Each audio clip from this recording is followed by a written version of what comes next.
And here is your XL-2 side mount like you wanted. And again, here are your samples, so we'll go ahead and tie quite a few again for you, okay?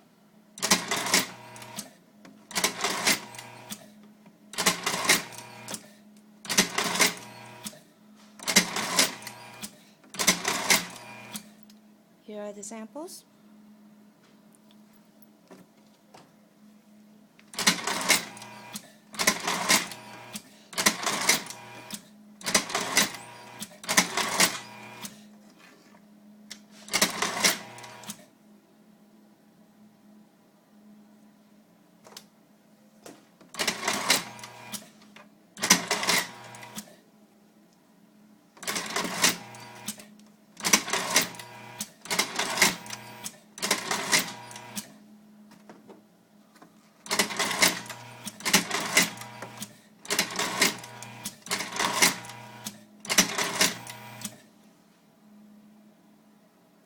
Alright, let me go ahead and open up the cover here. I want to show you something here.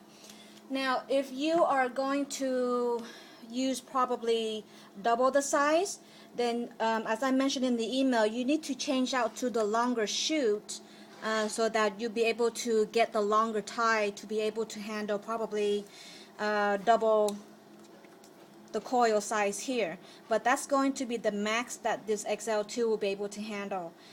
In the next video clip, I will show you what the XL8 can do, which will probably be able to do all 4 of your samples. Okay?